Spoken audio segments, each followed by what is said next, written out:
Hey, I'm Alex Radcliffe from Board Game Co. and today I'm reviewing Art Society from Mighty Boards. Art Society is a tile-laying and auction game for 2 to 4 players in which players are trying to vie for various pieces of artwork in order to place them down on their own wall, fulfilling as many scoring objectives as possible.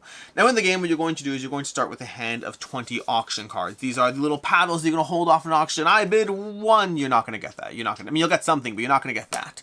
Every single round, the auctioneer is going to start. You're going to have a person who has the little auctioneer paddle, and they're going to go ahead and start, and they're going to pick the specific pieces of artwork that they want to auction off that round. So for example, it's the first round. Let's just go ahead and be a little crazy. Let's go ahead and grab this one over here and this one over here. We're playing a 4-player game. Let's play a 3-player game right now, which means we're going to grab 4 pieces of artwork. You always grab one more than the number of players. Let's grab a teensy little one, and let's go ahead and see what these pieces of artwork are. So you pick them based off size. That's what the auction is going to do. You pick them from face down piles based off size, and then you lay them all out for the players to bid on. So right about now we have these 4 pieces of artwork, and we'll talk about more about, by the way, the statistical chances of them all having the same frame.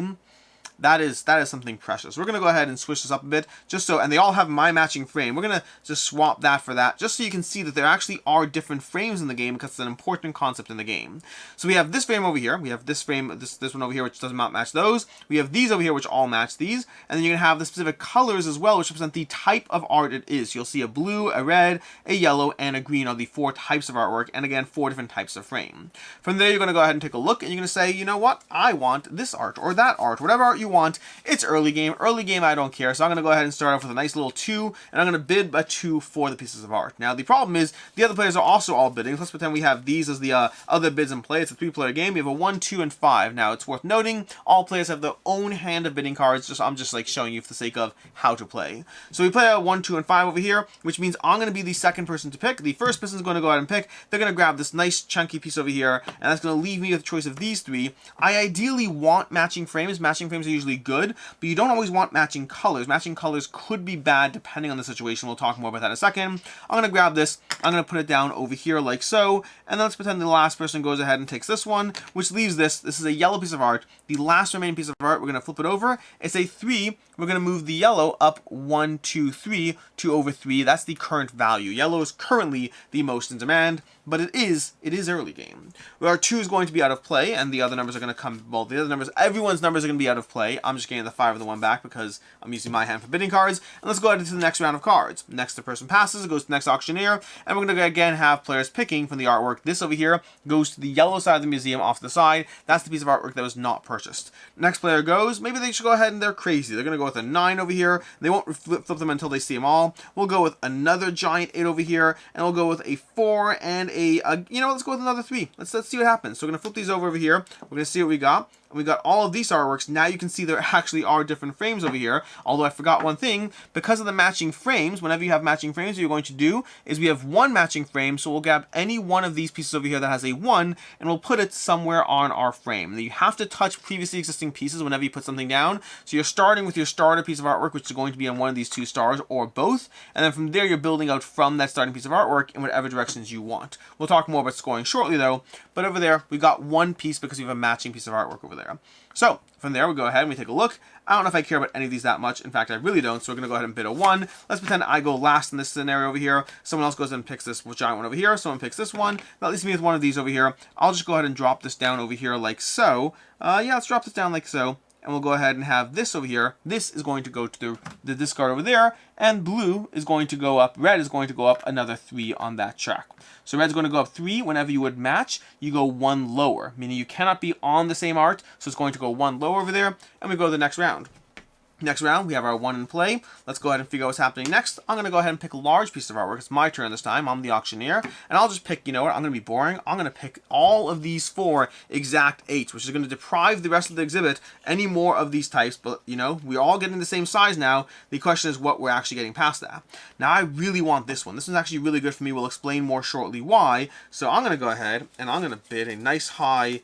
It's early game still. I'm going to bid an 11. Now, 11 is not always going to get you what you want, but 11 early game might get you what you want, because early game, it's not as important what you get, especially right now where there's no choice in size. Players are all locked into the exact size over here, so there's even less choice than usual. I'm going to go ahead and I'll bid 11. Let's pretend I win. I'll grab this piece of artwork over here, which will go over here. It's touching 2 matching frames, and none of the colors are matching. That's important because let's say we place this over here.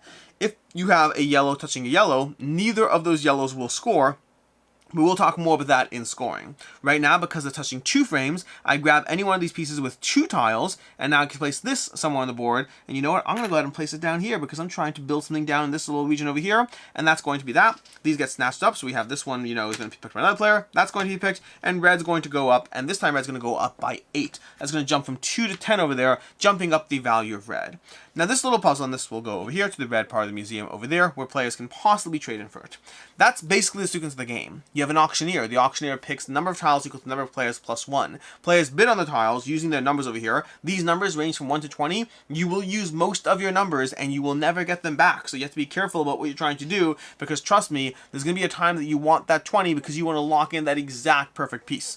If there's ever a tie, which can happen, 2 players can play an 11, then you look at the tile underneath it. Oh no, I played a 1. I'll go second in that tie. You always keep going down your auction pile until you hit a non-tie, which will eventually happen as you go through it.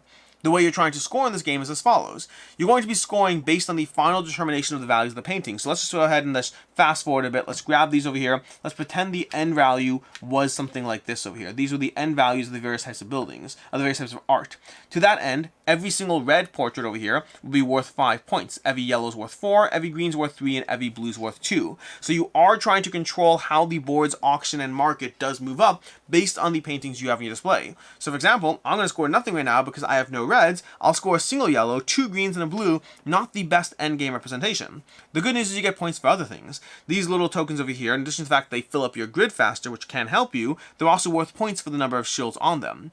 You lose 2 points for every single corner that you have over there, and you'll also gain 5 points if you've completely filled out your grid, as well as the fact that you'll also gain points for every of the most desired types of paintings that are in your sight lines. You'll get points for. So let's just pretend, for example, that this was over here and this was over here. If this is the situation right now, both of these 2 are the most desired paintings, and they are within that little band that you can see over here, and that means they're going to score an additional 3 points each for those paintings. And so basically what you're trying to do in this game is you're trying to grab the right pieces of artwork for your grid. You're trying to bid on the right pieces of artwork that will go into your own little display, your own wall that you're hanging up. You're trying to make sure you don't commit any faux pas by having the same type of art touching each other. You want as many matching frames as possible because those will fill in your grid with knickknacks, which are worth points and also fill your grid out faster. You're trying to control the market so that the things that you have the most of are worth the most points, and you're trying to do that as efficiently as possible by bidding correctly on the various things in the game. There's a few other small things, like what happens if you can't fit something. You can always have a piece of artwork being held by your person over here. She can always hold one single piece that's temporary in flux, and the next time you bid something, you can swap it out. You can put this into your wall over here, and then you can place something there. That would be bad. That would not score points there. Let's bump it up there. Perfect. Now we can get that, and then later we can probably fill that in with one of these 2s over here if I can find them. There's a 2 somewhere here. Here we go. We can grab this 2 over here, pop that in there, and it's a perfect little thing there. And that's basically how you play Art Society. Which brings us to a review, starting off with ease of play. Overall, very simple game. It's like 4 or 5 pages of rules. The core sequences are very clear, very to the point. It's an auction game. You're going to have your 20 auction cards. There's a few things as far as the rules past that, but ultimately a very clear set collection, tile laying game with a degree of auction, with a degree of controlling the market, and pretty straightforward past that. As far as what I like, don't like, I can see others not liking. Starting off with what I like, which is enough in the game to consider as far as your points, that there is a challenge as far as what you want to do. And not just points, because the size of the tile doesn't matter in and of itself. This red tile over here is not inherently worth more points than this red tile over here, or that red tile down there. But where they do matter is the tile left over for the market is going to have an impact on, how far that thing rises up. So taking a tile can be a huge impact, especially if you're the last person choosing, and you're determining whether a green painting goes up or a red painting goes up, and by how much. That can have a big impact on the overall state and and flux of the market. But more than that, getting those large tiles early on in the game can fill up your board quickly. So in the beginning of the game, you might say, I don't really care if I get this or this, but if you get this, that's a nice anchor point. This is an anchor point that other things can go around, other matching frames can go around. It can fill up your grid while you have the space to make those decisions, because I guarantee you, you get to the end of the game and suddenly you have a board that looks like this. Suddenly, no longer can you fit any large tiles onto your grid anymore. Suddenly, this board is completely full to the point that you can't get something like this. This will literally not fit anywhere on the grid, and so getting those early placements out in the beginning of the game means you can fill up your grid quickly, and you can also go ahead and work your way towards those 5 bonus points, work your way towards the edge corner things, and not have the game end trigger because of the tiles running out. And so there's a lot of tactical decisions going on between the way the points score, between the size of the tiles, and between the way you're bidding using your auction cards. You have 20 bids, 1 through 20 over here, and you're going to use a majority of those. You're going to use somewhere between, I'd say somewhere between 14 to 17, 18 of those as you go through the game. In theory, I think it's possible for you to run out. I just don't think, I haven't seen it happen yet, and so I think it's always come down to players having a few cards left, but that means you're going to go through that, and you have to think through, when is the best time to guarantee that win? When do you have that perfect tile that will score you 3 matching points, versus when are you saving it till the end game where you literally can't fit anything else into your grid? Combine that with the fact that you as the auctioneer can choose a certain tiles, gives you a degree of agency over what's even available for bidding. If you have that perfect spot that's going to fit there, do you just load up the market with all of these? Like, you want a tile that's going to fit over here? Great, just load up the market with 4 of these and you're definitely getting one of them. The problem is you need to make sure that you don't get a red or green one, because these two will nullify those scoring, so you need this blue. This is a good time to have that 20, because that 20 will let you place that over there, actually scoring everything as you go, possibly affecting the overall market, shooting up the reds possibly by that, and so you have a degree of auction, of tile placement, of point scoring and management, and you combine all that with the visual aesthetic of the game. This is one of the nicest tile laying games going as far as the what you're doing in the game, how it translates thematically, and how it just overall looks by the time you're done. This is a game that you're going to want to take a picture every single time. Well, not every time. The first few times you play, you're going to want to take a picture of your final board, because there's something visually pleasing about filling that up, about finding a way that they all combine, and about looking at your final masterpiece, especially if you won the game. You want to take a look over here and say, look how all these things combine nicely. There's a lot going on in terms of the decision space, the game weight, and the visual aesthetic of the game that all combine nicely to give you a very pleasing experience. As far as what I don't like in the game, only a few small things, but the first thing I do not like is a mechanic that I don't like in any game, and I don't like it here either, which is when you have a market of things and the last thing present in the market affects how this goes up. So when you have these all vying for control over on this board over here, and you have, oh look, the last thing left in the market was a red, so red's going to go up. I find that particular mechanic, while it is used a lot in games to the point that, it's a commonly used mechanic, I don't like it in any game I've played it. I find that, to me, that's a mechanic that has a degree of market manipulation in the game, but without the typical control that I want in a market manipulation. It often feels almost random. The person who has choice there, you know who has choice? The last bidder of that round has choice. The first players don't really have that much agency over it. They're kind of just going with what it is. You're going to want things that are higher up because they're higher up. If you leave them behind, someone else will take them, so it's in your best interest. If there's going to be a red, right now with this board state, where red is likely going to be the highest, you're going to want to take every red card from the market, because right now it's the highest. The problem is, by doing so, it moves something else up the market. So I find that mechanic, to a certain extent, does help balance the market. It helps other things catch up. But I find it does so in a way that just feels random. It doesn't feel like there's that much control except to the last player. So for me, it's I just don't like that method of controlling the market as it goes. But again, it is used in a lot of games. Just doesn't work for me overall.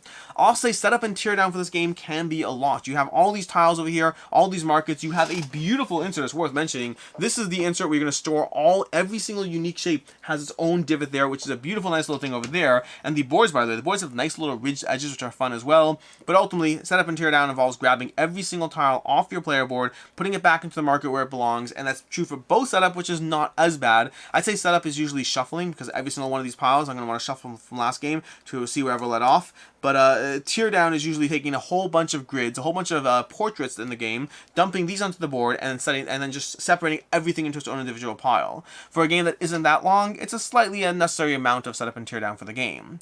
I'd also say that I'd love something in the vein of events for this game, something that shifts up the gameplay game to game. Right now, the only thing that shifts up the gameplay is just the players. The players are bidding over the things, they're trying to vie for their various stuff, but nothing really changes. Sure, the market changes, but the way you approach the game doesn't change at all. I'd love some sort of event system that, in some way, so, and almost, maybe that's the way the market manipulates instead, something based on the events, based on some sort of, hey, this thing is in high demand.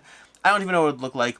but I wish there was something else present in the game to adjust the way you approach this game every single time, as opposed to right now it's basically the exact same game every time you play it.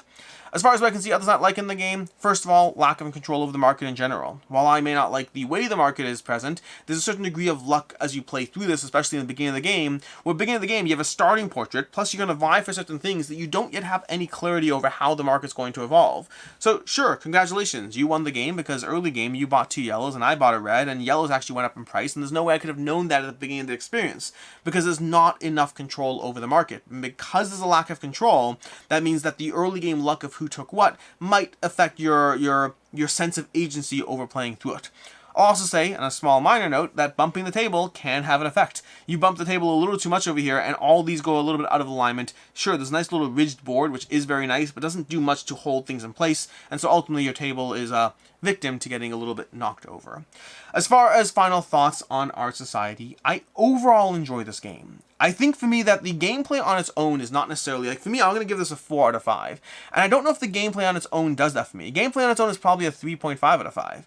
But if you go past that, which I do, for me, I judge a game, I rate a game very much based on my desire to play it, and not based on just mechanics, not based on just art, but based on the entire package. And the entire package here is very pleasing. The entire package here is easy to teach, it's easy to play, it's deep enough that I do feel there's enough of a game here that I'm rewarded by playing it. It looks beautiful to go through, it's simple to engage in. I just like what Art Society is doing. There are a lot of these like art-themed games that you're trying to like bid on art and have art and deal with art. There's a lot of them out there, from high society to modern art to other modern art the card game. There's a whole bunch of these art-based theme games out there, and for me this one really hits a sweet spot in terms of accessibility, game time, length of teach, and just overall strategic decision making while being absolutely beautiful. That to me, Art Society is a 4 out of 5. As far as other game recommendations, first of all, QE. QE, if you're looking for an auction game that is chaos beyond belief and in the best possible way, QE from Board Game Tables is a ridiculous premise of an auction game that is immensely satisfying to play through. And if you're looking for a game that's going to have a degree of auction and control and demand and supply based on how others are bidding while having an auction mechanic and while giving you an art-themed game, Modern Art from Command Games is going to give you another different approach to the art universe in a different kind of auction-style game. In any case, until next time, I'm Alex Radcliffe from Board Game Co. I hope you enjoyed this video, and as always, I hope you have a good one.